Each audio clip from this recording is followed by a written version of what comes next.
All right, Shalom. Shalom. This is the brother Ash from Great Millstone Tampa Church. And we're just going to do a quick video out here. Just out here on the beach meditating. And Lord's will is edifying. But pretty much just going to go into, how a lot of people are going to get caught like a thief in the night. Except for those that are being prepared. All right. The ones that are prepared, seeking Yahawashi. That's why the Lord says, Seek ye the Lord while he may be found, because it's going to come a time where he ain't going to be found, plain and simple. There's going to be a time where people are going to try to look for the prophets of the Lord and they're not going to be found, pursuing to Amos 8 verse 11. But let's go ahead and start in the book of Thessalonians, first book of Thessalonians, or Salakia, First Thessalonians chapter 5 verse, I'll start at number 1, verse 1. It says, "But of the times and the seasons, brethren, ye have no need that I write unto you." Right? So what Paul was saying is, look, there's no need for me to write unto you. You're going to be able to know the times. We don't have to, which we do it because we're prophets, but as far as to one another, we don't have to say, or we shouldn't have to say, brother, you know what time it is. You should be knowing, because of you're supposed to be watching. All right, you're supposed to be on that watchtower. All right, blowing the trumpet, measuring the times diligently. Okay, verse 2, it says, "For yourselves know perfectly that the day of the Lord so cometh as a thief in the night." Right, so if you know that a thief is coming, what do? You wait, you watch. Okay, and that's why verse 1 said, you have no need that I write unto you, for yourselves know perfectly. So you should know perfectly that the day of the Lord is coming like a thief in the night, to catch everybody while their pants is down, so to say, or while they asleep. So what the Lord's coming to do, man, he's coming to bring salvation, but he's bringing wrath and havoc with him. Okay, and the majority of our people are going to get caught with their pants down, because what they refuse to take heed to the words of Yahawashi. Verse 3, "For when they shall say peace and safety, then sudden destruction cometh upon them as travail upon a woman with child, and they shall not escape." Right, so this is what America's pushing out right now: peace and safety. Oh, everything's gonna be all right, everything's gonna go back to normal.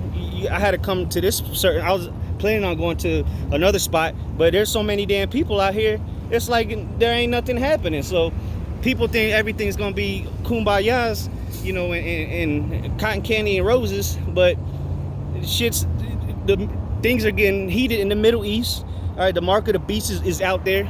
It just hasn't been fully implemented. All right, made mandatory. So there's so much going on prophecy wise that you'd have to be a damn retard, okay, not to understand the times we're living in. That's why the Lord said, "Ye hypocrites," in the book of Luke, forget what chapter, he said, "Ye hypocrites, you can discern the face of the skies." All right, and when the south wind comes, you're gonna, it's blowing, or it's gonna rain, roughly paraphrasing, but you can't discern the times that we're living in. Come on, man. But it says, "As travail upon a woman with child, and they shall not escape." Right, because the majority of these people are not going to escape, but there's going to be a remnant that the Lord has that will escape. All right, because we're entering into the time of Jacob's trouble. All right, and that's going to be the thief in the night. All right, when Yahawashi returns, that's going to be the ultimate thief in the night. But a lot of our people are going to get caught with their pants down just for the time of Jacob's trouble. All right, you got these false leaders telling them it's going to be a gay time, and all this nonsense, when you should be warning them, telling them to get right, man, before they get destroyed. All right, because as we just read in Thessalonians, there's going to be they shall not escape. All right, escape what? The judgment coming from Yahawashi. All right, this is Jeremiah 30 verse 7. "Alas, for that day is great, so that none is like it." Right, so there's no comparison to what's coming on this earth. All right, what you've been seeing these last couple months, this last year, this is nothing compared to what's going to come upon this earth, man. It's going to be not even comparable to the time of slavery. All right, the Lord flooded the whole earth except for 8 souls. All right, all these atrocities, World War I, World War II, all these atrocious things that have taken place on this earth are not even comparable to what's about to take place these last days. It says, "Alas, for that day is great, so that none is like it. It is even the time of Jacob's trouble, but he shall be saved out of it." See, so wait a minute, I thought they shall not escape, but then here it said that he shall be saved out of it. That he is talking about the remnant. All right, the Israel of the Most High, pursuing the Galatians chapter 6. Okay, So there are going to be a remnant, some selected few that are going to come up out of this. All right, they're going to go through the time of Jacob's trouble and be saved out of it. Okay, well, let's go to the second Ezra's. Again, there's a protocol to this. You have to be doing something for the Lord. And if you're a prophet of the Lord, if you're a hopeful 144, then you definitely need to be doing something. All right, so second Ezra's 9, and I'll start at number 1, verse 1. Salakia, I keep saying number 1, but hey, the scriptures is number 1. But second Ezra's 9 and 1. He answered me then and said, measure thou the time diligently in itself. Right, so that's how you don't get caught like a thief in the night, because you're watching, you measuring the times, you going according to the scriptures, all right, and what the Lord said would be taking place before his return. All right, it says, and when thou seest part of the signs pass, which I have told thee before, then shalt thou understand that it is the very same time wherein the highest will begin to visit the world which he made. So he said, when you see part of these signs come to pass, then you're going to know that he started visiting the earth which he made. So part of these signs been happening. The majority, if not all of them, are happening. So for you not to know that the Lord, the Most High, has begun to visit the earth, you in the la la land, man. You delusional. You have no idea what's going on. All right, because these signs are definitely coming to pass. All right, and they're going to continue, and they're going to, just like birth pains. All right, the contractions, they get closer and closer, and they get more painful and more painful as that baby's about to rear its ugly head. Well, guess what? As we get closer to the Lord coming like a thief in the night, these prophecies are getting closer and closer, and the things are going to get more painful out here, okay? The sedition among men, the hearts waxing cold, all right, iniquity abounding, all these things are going to continue to increase as the day of the Lord approaches. All right, it says, wherein the highest will begin to visit the world which he made, therefore when there shall be seen earthquakes and upwards of the people in the world, then shalt thou well understand the Most High spake of those things from the days that were before thee, even from the beginning. All right, so you should be, again, like we read in Thessalonians, you have no need that I write unto you, because what you're supposed to measure in the times diligently. You should know what time we in right now. All right, you should know what to be warning the people about. All right. All right, so let's go to second Ezra's second Ezra 6 and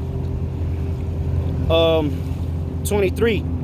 It says, and the trumpet shall give a sound, which when every man heareth, they shall be suddenly afraid. Right, and the trumpet of the Lord is blowing right now. The Lord said, lift up thy voice like a trumpet. So he got his prophets out there prophesying, sighing and crying, warning you of the enemy, okay, warning you of the calamities that is about to take place.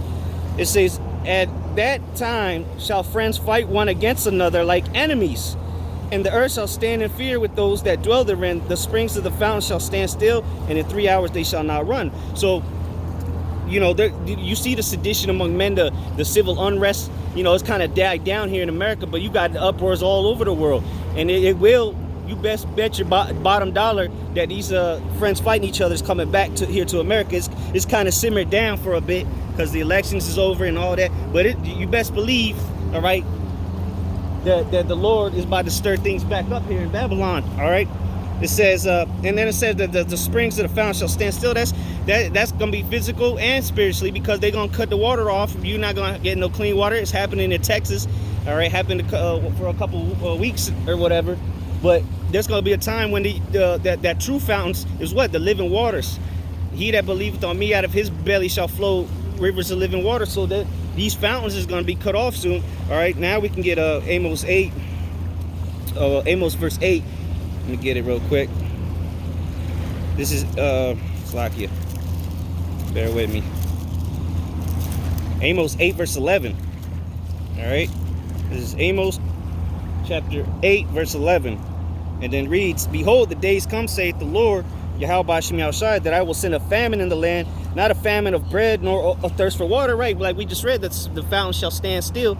And we're going to go back to that. It said thirst for water, but of hearing the words of Yahawah. All right, so there's going to be a time when the prophets will no longer be found. All right, the Lord's going to cleave seal our mouths up, so to say. And you're only going to be able to get this word if the Lord sees fit, because right now it's readily available. Anybody can get this word 24 hours a day, 7 days a week. All right, you can come across the camp by walking, or you can come across the camp by watching a video or watching some whatever the case, World Star, whatever platforms, because the Israelites are everywhere, man. They've even been on the mainstream media. Okay, verse 12, and they shall wander from sea to sea, and from north even to the east they shall run to and fro, and to seek the word. It's like to seek the word of Yahawah, and shall not find it. Right, so the Lord is closing these things up, man. And soon we will no longer be on the highways and byways, because the Lord is going to bring the famine of the word. All right, it's already taking place with the censorship and the taking down the channels and striking our videos and all that. Look, this is nothing we want Esau to do, to hurry up and pull the plug, so to say, because ultimately it's the Lord doing it. So, you know, the quicker Esau takes us off the streets, the quicker the Lord's going to return. But back in 2 Ezra 6 and 24, at that time shall friends fight one against another like enemies, and the earth shall stand in fear with those that dwell therein. The springs of the fountain shall stand still, and in 3 hours they shall not run. Right, the famine of the word. Whosoever remaineth from all these that I have told thee shall escape and see my salvation in the end of your world. Right, the end of this world, this eon, this earth. All right, the end of Esau's rulership.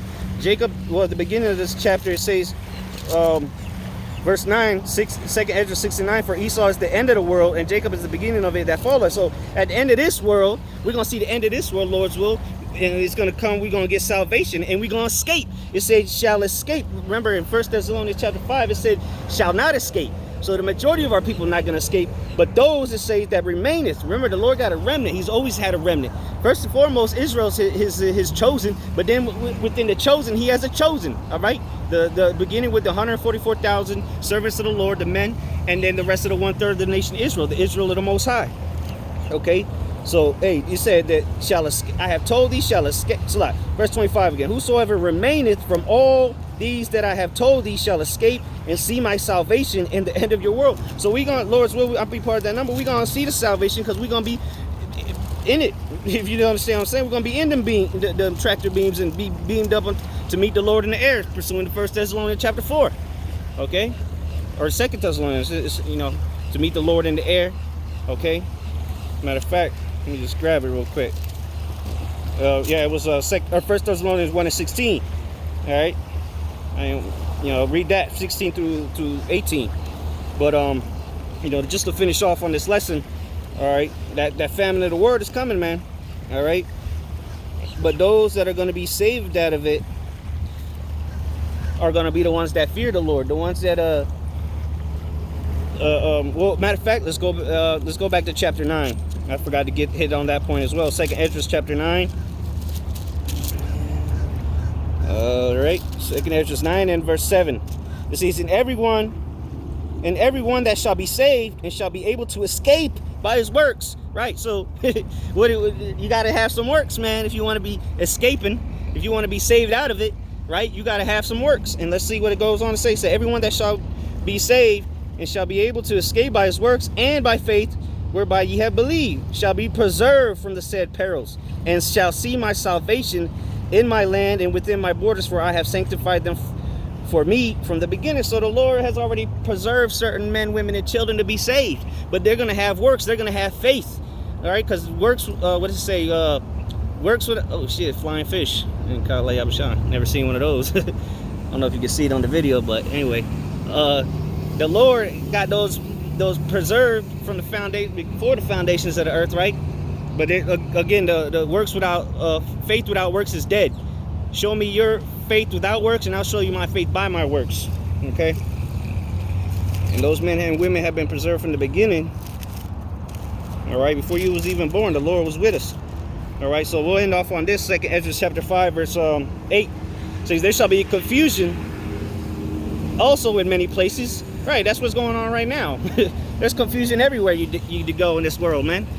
Men trying to, man, this place is disgusting and perverse, and it's truly Babylon for a reason. Confusion, man.